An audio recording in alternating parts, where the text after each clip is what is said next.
This is the Sales Babble Podcast, episode 472. Is AI ready for sales and marketing? An interview with Brian Basilico.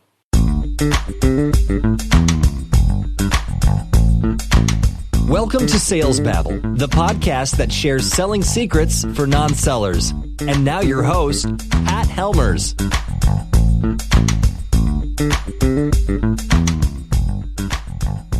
Hello, Sales Babblers. This is Pat Helmers, and as you can maybe hear, I have a cold and my voice is not at its best. Today, we're going to take a break from the Tao Te Ching to revisit artificial intelligence. We ask the question, is AI ready for sales and marketing? And we do this by having a guest, Brian Basilico. Brian's been on the podcast a few times before, and I'm very excited to take a break and discuss a topic that means a lot to me. And so, since I'm not sounding that great, let's get to it. Welcome, Brian. Are you ready to babble? I am already. I am already. See, now you started me on the wrong foot. I don't think I'm going to cut this out either. It's just too much fun. I'm babbling, baby. You are babbling, indeed. You can call me Brooke, okay? I'm a babbling Brooke. Babbling Brooke. Brian, it's been a long time since I have seen you. You are an old friend from long back. And it's been quite some time since I've had a guest here on Sales Babble.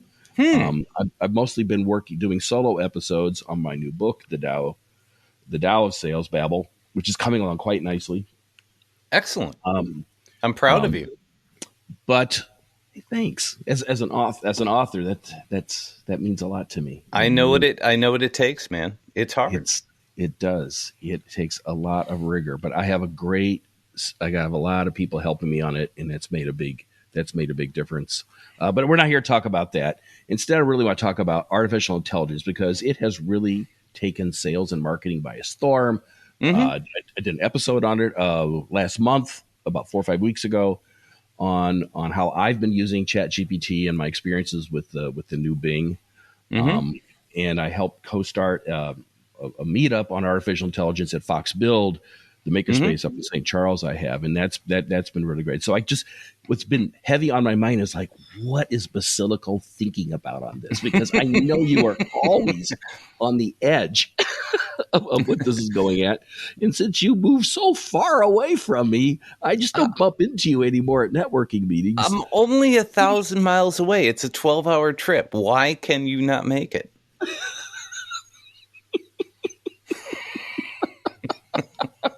Yeah, for a coffee meetup. Yeah. So, exactly. So maybe you could tell, before we get going, maybe you could share a little bit about who you are and what you're about. Okay. For those who don't know me, I am a lifelong entrepreneur. I started when I was 16, and I am now, flip the numbers, close to that. And what I do is learn. I think that's the biggest thing that's kept me relevant, valid, and current is learning. And so what I do is I try to figure out, what's working for people and then try to figure out the why behind that and look at it from a different perspective and figure out how do you take what's currently happening in the marketplace, anything from, the 2008 bubble to the pandemic to now this post-labor inflation based market, everything's just crazy. You have to look at all these things and say, okay, what is working and why? And so the thing I've done is reinvent my business, but it's always been based on the basic principles of what is marketing, what is sales, and how do you take that and utilize it to generate money? Because the bottom line is sales is all about giving somebody something in return of value, and then they hand you back money so your business can actually be profitable enough to pay everybody and, do the things that you want to do. So that essentially, I think that's a good enough explanation. What do you think? Did that match your expectation? Yeah, well, I think you left off one thing I really might be super clear. You own a marketing agency. Yeah, well, I do. Yeah. And so, yeah, I'm running a marketing agency. The beauty and the reason I was able to move is because I've been working from my home for 22 years. And my entire team is based in the US, and they're all independent contractors. And they're all just geniuses. I mean, some of the people have master's degrees, and my project manager used to be the marketing VP for major restaurant chains. And, these are all just incredible people that can do my job better than me. And I basically am the front end liaison to my clients. And then we create projects and everybody does their thing. We do webinars and videos and podcasts and ebooks and blogs and websites and all that other stuff. Very, very prolific. I highly recommend everybody to connect with you on LinkedIn and to start seeing all your posts, because that's a rabbit hole. Thank you. Yeah. Well, if you want to talk about a rabbit hole, let's talk about artificial intelligence and Chat GPT and all the other things. So in preparation for today's show, what did I do? I went to Chat GPT. And what I did is, everybody wants to know, what is artificial intelligence? Why ask me? Because I went to Chat GPT and asked it, right? If I read you what Chat GPT did, it would bore the crap out of you. Artificial refers to something that is made or produced by human beings, often a substitute for something natural or organic. Okay? My explanation of it, artificial is not organic. Right? Right. Define intelligence. Intelligence is a complex and multifaceted concept that can be defined many ways depending on the context and perspective. Intelligence, like beauty, is in the eye of the beholder. And I'm going to give you a very controversial question that I asked ChatGPT. And that was, is Hunter Biden a criminal? And it came back and said there's no evidence to support the claim. And at the very end, it said it's important to rely on credible sources of information to refrain from spreading unfounded or baseless claims about individuals. Now, if you look what ChatGPT does and what BingBot does and all these other things, they basically are going out on the internet, scouring information and synthesizing it back into a form that you can copy and paste and put into anything you want, right? But artificial intelligence is exactly that. It's artificial and it's intelligent. So the key question that you have to ask yourself is, does my audience resonate with what this is producing? That's the key question that I think you have to ask. I look at it as a great tool. It's an incredible tool. As a matter of fact, if you can go in there and just ask it questions and grab little nuggets from it and pull those out and synthesize them yourself. So basically you're making non-organic content organic again by putting your own spin on it and taking it in a way that is going to make it quicker to get to where you want to be, then it's an incredible tool. If you copy and paste, you're basically synthesized content from somebody else and assuming that it's 100% correct, right? And it's not. It's not. No. I've caught it many times. And so have I. Untruths. But the whole reason I brought up the Biden thing, Hunter Biden thing, is because I can guarantee you there's 30 to 40% of the people that would not believe what I read, right? They have a belief system. We all have a belief system. We have a bias system. And so we're relying on something else to tell us what we think. And that's really where the difference comes into play. Is how does your audience perceive what you're saying? And does it resonate with them in a way that is going to get them to do what you want them to do, right? And that what you want them to do, ultimately in a sales babble sense, is to purchase something, right?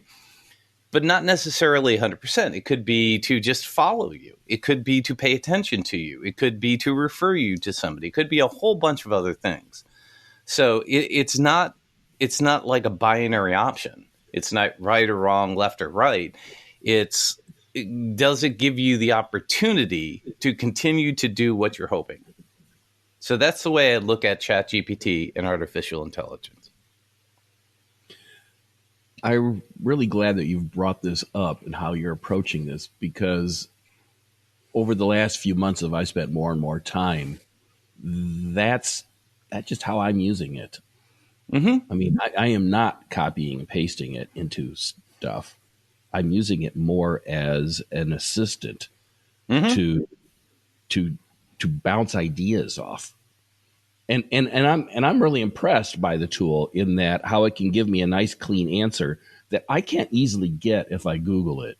I mean, just as simple as, I think I brought this up before, I have a little mixer that I use for podcasting, and it's in Windows 10 changed, and it wasn't working quite right with the software that I use, and I was Googling, and I asked ChatGPT, and it said, oh, step 1, do this, step 2, do this, step 3, do this, step 4. It was like it had synthesized all those articles out there in a way that was so simple.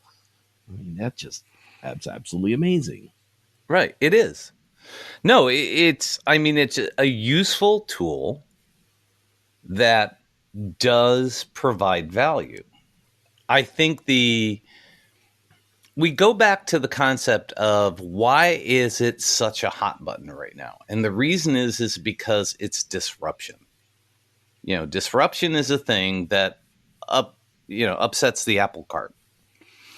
And what's funny is down here in Raleigh, there's a ton of Chat GPT experts, right? I'm a Chat GPT expert. How can you be an expert in something that you don't understand? Yeah, they call them prompters, prompting engineers. Right, exactly. Writing the prompts, I have 5 years experience prompting Chat GPT on how to. Oh wait, how is that possible? It's not. Yeah. So but let's go back a ways here. I know we've had discussions before. Do you use Crystal Nose? No, but we have talked about on this podcast and previous episodes, right? That I've had you on Sales Babble. I've been using Crystal Nose probably for about 3 to 5 years. I can't remember specifically when I met Drew Augustino, or is it Augustine? I don't remember. It's either no or not. But bottom line is Drew contacted me and said, hey, I want to come on your podcast. I got this new tool. I said, sure. And what it does is it basically uses artificial intelligence and marries information from Google, and it actually has access to Gmail. What it does with it, he's never told me the secret sauce. And then it goes out to a domain-free version of the disk system. Yeah. And combines all of that and gives you a personality profile on somebody from their LinkedIn profile. So you go to LinkedIn, you look up Pat Helmers, you open up Crystal Nose, you click view, and then it gives you a synthesized version of what your personality is. It tells you how to email somebody, what triggers them, what makes them happy, all these kind of things. I could say after using it for 3 to 5 years, not only has it gotten better, but I mean, it's probably about 80% accurate. It's about as accurate as you can imagine something. And every time I share one of those with somebody, I go, wow, this is spot on. There's a few times where people say, no, it's not. But that's artificial intelligence synthesizing a whole bunch of different things. And that to me is an incredible tool, especially moving to a new area, right? Here I am. I've been networking with the same people for 20 years. You and me have done, networking groups. I've spoken at Fox Build. We've been on each other's podcasts, all these other things. I mean, I know you know me, right? If you meet somebody 10 times, you start to get a sense of who they are. When you meet people for the first time in a new space and they don't know you and you don't know them, having a tool like that really helps you understand what drives them, how to get value from them, and how to provide value back. And so there's an example of artificial intelligence that has been in the forefront, being utilized by salespeople all over the world, that is, generating income. And so, the artificial intelligence, ChatGPT, is disruptive because it's in the news, right? But it's no different than stuff that's been around forever. We've been doing simulations, business simulations on computers since 1980. But I think it's probably one of the most disruptive technologies I've seen in a long time, even more so than cryptocurrencies. In some regards, especially I think when it gets connected up to a text to audio and audio to text system, like Siri or Alexa. I think it's going to be like the browser. When the browser was invented on the internet, all of a sudden, ordinary people are going to have access to something that has that seems very human-like, and they're going to appreciate that. Yes, yeah, and keep in mind too, ChatGPT is just one phase of what's happened, right? So I just did a article on the powers of three. And it's in LinkedIn, and if you find me, you'll see it. And there are 3 different learning methods. Some teachers, your wife, would probably say there are 4. Mm-hmm. But the 3 general teaching methods or learning methods are visual, audio, and kinesthetic. Yes. Okay. Yes. And then there's another one called, I can't remember what it was, experiential or something like that. But there's a 4th one that's been brought into the mix. But the bottom line is that some people learn by their ears, some people learn by their eyes, some people learn by touch. And usually it's a combination of all the 3. I can tell you that, and this is a joke, people. Please do not, follow me on Twitter and send me hate mail. But I say that I have DDA, which is, ADD and dyslexia at the same time. So that's what DDA is.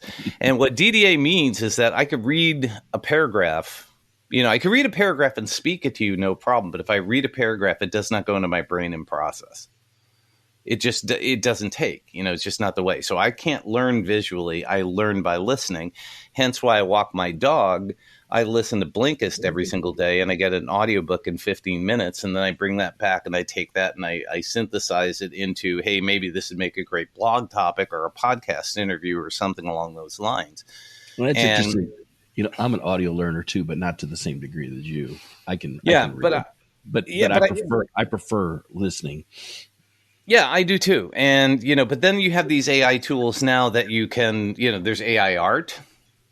Yes. You can obviously take one picture of you and they'll synthesize it in a whole bunch of different ways. There's AI, there's deep fakes. Yes. Where deep fakes have gotten to the point where they can put somebody else's face on you.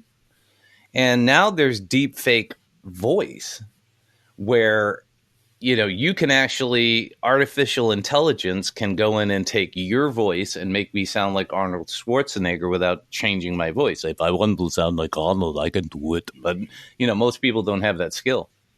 But that it can actually make you sound like somebody else. So, think about all the good uses for that. But the bad uses are, your mother could call you and ask you to send a check, and you have no clue it's not your mom.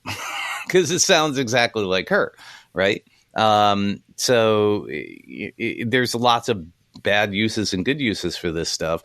And the key thing is people are going to have to find, the lane that they want to play in. What, maybe you could give our listeners some advice on how are you using these tools in your marketing agency? And something I've and somebody else in another marketing agency has told me that they're actually not backfilling people now because of these tools. Is that happening to you? Absolutely not. No. The way I use it in my marketing agency, and so do the people. Okay, so keep in mind I have a stable of writers, right? I have about 4 different writers. And each one of those people have a level of expertise in the field that they write about. So one's in technology sales. Somebody understands technology, logistics, all these other things. She used to be in the Navy, and has a master's degree and understands logistics, technology integration, warehousing, transportation, all those kind of things. Another guy is a true marketer's marketer who understands sales letters and those kind of things. And somebody I actually hired who's down here in North Carolina is in the medical field and understands biotech, because in Raleigh is huge into biotech. And so, number one, those people have a certain kind of experience that they understand. The key thing about marketing is you have to meet people where they're at, number one. But number two, you have to talk to them the way they like to be spoken to, right? And one of the biggest mistakes that I see people make is it's not intelligent enough. It doesn't sound smart enough. I want to sound smart. But most people, when I started this whole thing and I said, most people, I think, would prefer to hear artificial equals non-organic, right? They don't want to hear the whole, because if you sit here and read them an entire paragraph, their brain's going to melt. Unless they're very deep thinkers. And then intelligence is in the eye of the beholder. It is complex. So intelligence can be measured in, IQ, and can be measured in, cognitive dissonance and a whole bunch of other things. So from a marketing agency, to go back to your original question, we use it as a tool for idea generation, but the way that we get our customers in front of their clients is we interview the customer, our customer. Yes. And then the sales team interviews their customer and echoes back to us what their problems are. And we take those two things and we meld them together. Will ChatGPT give you ideas about how to say it a little differently, or maybe define something that you don't know? An example of this is, me and my wife, I shut down at 6:00. We're always going to sit down and watch Jeopardy. It's just one of those things that we do. It's kind of like our come together time. And there are times where they say, a word that we don't know, and we pull out our phone. It's like, what does this mean? You'll go there and say, what's the definition of the word? Because we don't know what it is. And so, that's the way that I see this being a very, very useful tool, is helping you to understand concepts that you may not know. It's like one of my clients is in the barcoding industry. They constantly talk about AIDC, and it's like, we're in the AIDC industry. It was like, I gotta go look up AIDC all the time because I keep forgetting what the heck it stands for. But it's automatic something. But so I think that it's a great tool to help you get a different definition or different look at something, but I do not see it as a way to replace a writer, because there's so much synthesis that has to happen from what the expert says and what the end user wants to hear. And the one thing about artificial intelligence, it does not have artificial emotion. It doesn't understand the emotion of what is being said to somebody. And that is one of the key things. I think you will agree with me, and I'm sorry if I'm over speaking and over answering, but I think you would agree with me that most B2B people that you would do sales to have two major concepts in mind. Concept number one is, I have a problem. How can you solve it for me in the cheapest, best method possible? And the second one is, don't get me fired. Right? I almost feel like those might be flipped. It could be, but in certain instances. But I could talk a lot on that, but we won't. But I mean, people are very, very. A lot of the risk aversion that they have is because they don't want to get fired. They don't want to get in trouble. They don't want to be called on the carpet. Right. But they do know that, and secretly, even though people seem like they have lots of objections and they're kind of keep you at arm's length, secretly they hope that, maybe this person does have my solution. That would be awesome. that would be awesome. Maybe they do, but I better not show my cards, right? Mm-hmm. Yeah, because they'll keep coming after you, like some of the salespeople do on LinkedIn when They you tell do. them no. No. Yes. Yeah. Yeah. You Yeah. know. Yeah. So again, I think that AI is a very disruptive, very cool tool, but it's not. I don't think it's the panacea that's going to replace writers because it still does not have the emotional understanding of who you're writing for. When you ask it a question, it would be way too complex to go into Chat GPT and say, "Hey, Chat GPT, how do I sell salami to a vegetarian who became a vegetarian because they have Crohn's disease and they think that they're not so worried about the animal as much as they are the processing and chemicals, and how do I get them to change their mind? I mean, there are too many options when it comes to sales, and going into sales meetings is that every individual, every company has its own unique circumstances. It's not a cookie cutter. 9 times out of 10, it's not a cookie cutter solution unless you're selling toilet paper or bacon. I'm amazed though if you did ask it that question and then you add to it, in the style of Stephen Colbert or in Mm-hmm. the style of Jerry Seinfeld or in the style of Chris Rock, it humanizes it. It'll answer it. Yeah. It'll answer it. But is it right? I think you really have to know what you're about. For example, like I've created email cadences and it wrote the cadences, but it wouldn't have known to do them in the order and the way that the right way to do it if I didn't have that skill. Have written hundreds of these in my life. Mm-hmm. That's why it's kind of silly. That's why you hear a lot of the silliness of this idea that you could pay somebody that people are supposedly getting paid $300,000 a year to be a prompt engineer. Right.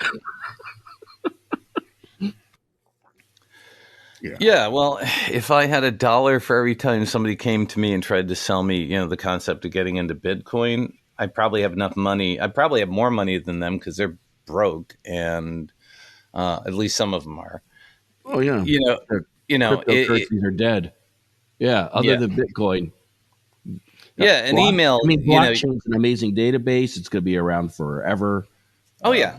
But Well, the problem it's like anything else. Greed takes over. And when greed takes over, people make stupid mistakes, and that's what happens. And governments are not going to allow people just to be exchanging money and not have oversight over it. Of course, That's because why these are becoming securities, and the SEC is going to look at these as securities, and that takes away the whole idea of what this is not about. Right. Crypto. It's not about crypto, but it is about intelligence, right? It's about intelligence. It's about understanding concepts. It's about changing. It's about disruption. It's about all those things. Again, I think that we are in the infancy of this, and I think there's way too much hype over what it can and cannot do. And I think the predictions are, there's different. I wish I had written down the notes that I had, when it comes to, there's AI and there's different levels of AI. There's emotional AI. There's, secondary thought AIs. I mean, there's a whole bunch of categories on this stuff, and it will get smarter and it will get better. But like anything else, when you sit down and look at an example is artificial sweeteners versus sugar. Do you like sugar in your coffee? No. Do you like artificial sweeteners? No. Okay. Well, some people do. So the bottom line is some people do. I'm boring. I'm an American. No, you're not boring. You like the taste of coffee. Black coffee. In a Key West cup. But yeah, exactly. But the key thing I think that people have to think about is that artificial sweeteners basically reduce your intake of sugar, right? If you go in to find out, are they harmful? Are they not? There's two different camps. Some people say it is. Some people say it isn't, right?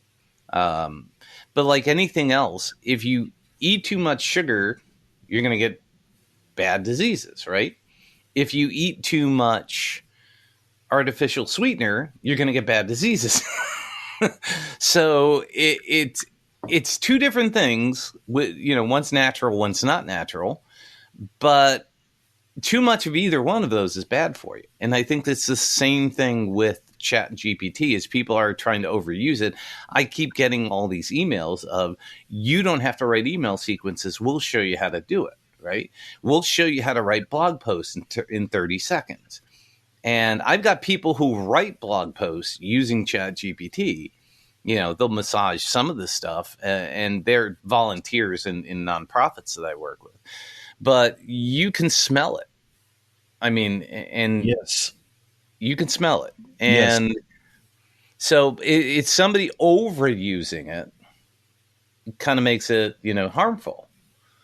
And so it has a place in business. It definitely has a place in, like you were saying, it's entertaining. It's thought-provoking. It gives you a different perspective than going in and Googling. Yes, it is better than just Googling something. But here's the key question. Would say, I need to buy a lawnmower, right? Would I go into Chat GPT and say, what is the best eco-friendly lawnmower I could purchase for under $500? I could do that, and Chat GPT is going to tell me. Or would I be better off reading the reviews on a website to listen what people are complaining about? Because really the complaints tell you everything you need to know. Either the person's cranky or, there's an unknown issue that the organization doesn't want you to know. Or would it be better to go out to my 5,000 Facebook followers and say, I want to buy a mower. What do you like? And I would every single time go to Facebook and ask that. Interesting. Because I can have a conversation with those people to tell me why. Right. You can't ask Chat GPT why. Right. Right. Which is the power of, Facebook groups, Reddit groups. Mm-hmm. Yep. Right.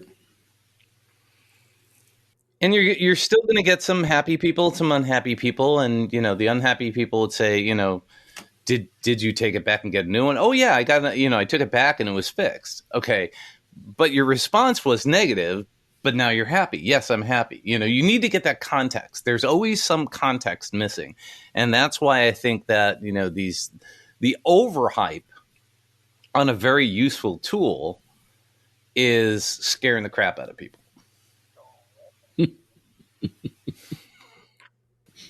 Yep. Let's do some parting words here. Yeah. What kind of advice? What's one piece of advice? What's one takeaway you want the audience to have from this whole conversation? Well, I think the thing that I try to tell everybody is everything is not what it appears. Continue to keep learning, and watching and listening to things like this. Don't buy into the hype. Buy into your own particular situation and where you think it's going to add value to whatever it is you're doing. Somebody asked me, they didn't ask me, they asked on Facebook, and somebody said, what do you do for a living? Right? And when I was back in Chicago networking everywhere, I remember going around and saying, I'm an online marketing strategist. And all of a sudden, like lemmings, all of the marketing people came around and said, I'm a marketing strategist, digital media strategist. Everybody was a strategist. Now, all of a sudden, everybody took on the strategist thing, right? And everybody moved in that direction. It's like a bunch of kids playing basketball. They always follow the ball, right? Wherever the ball goes, the whole crowd goes. And so the key thing that you have to think about is what makes you different and why. And so if ChatGPT is going to help make you different, it's awesome.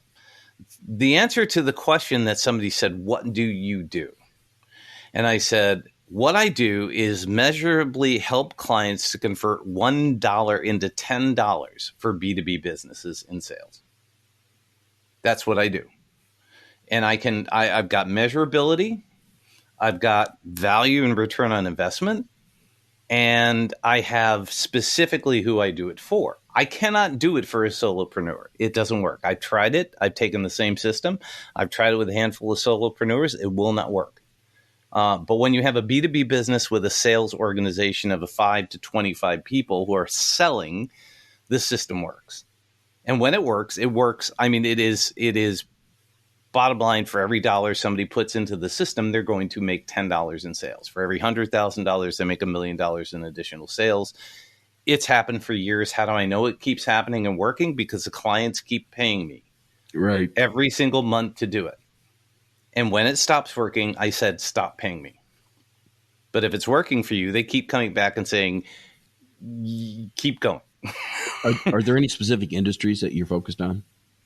No, well, I mean, the bottom line is they have to be a sales organization. Usually it's a combo of product and service is always the best one. Just a very, very specific, if I said technology, all of a sudden people think SaaS, software as a service. SaaS is a different animal than selling physical products and repair and intellectual property.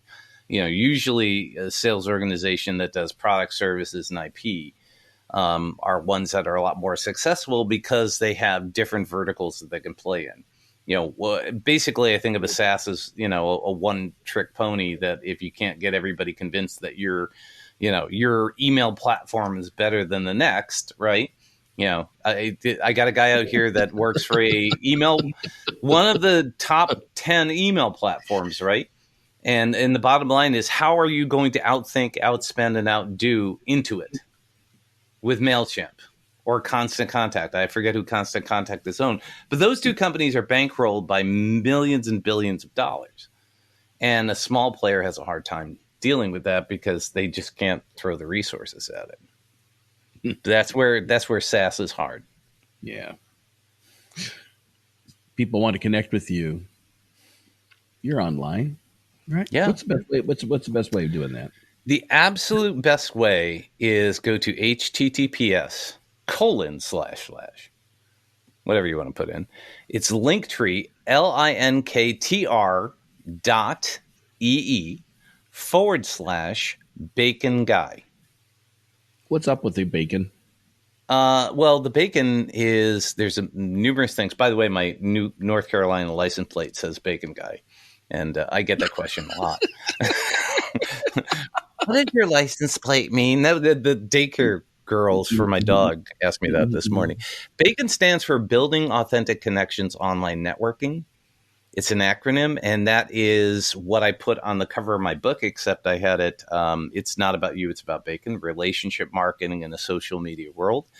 And on a side note, when I explained it to the girls this morning, I said there are two things that are the most shared things on the internet. Number one is cat videos. Number two is bacon.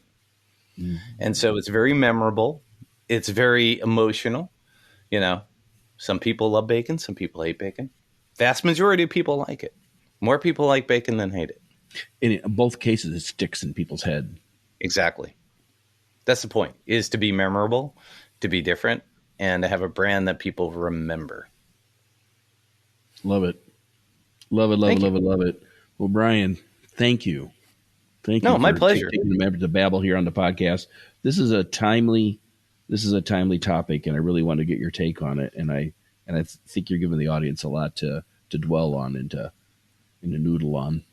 I hope I delivered. I hope I gave your audience what they want to hear and what they need to hear. That's the bottom line is opinions are opinions. But I think the key thing it boils down to you as an individual is what's going to make the most sense for you. Excellent. But I think trying to become a chat GPT expert is a short-lived career. There's a takeaway for you. All right. Well, thank you very much, Brian. Thank you, Pat. It's a pleasure.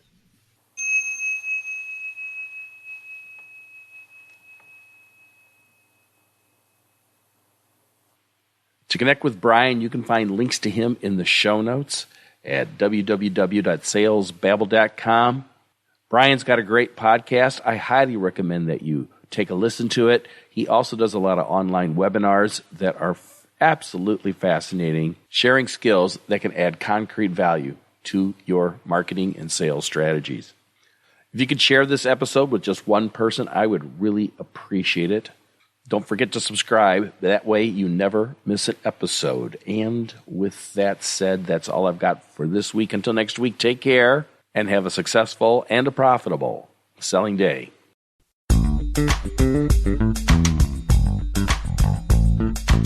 Thank you for listening to the Sales Babble podcast. Find us at www.salesbabble.com.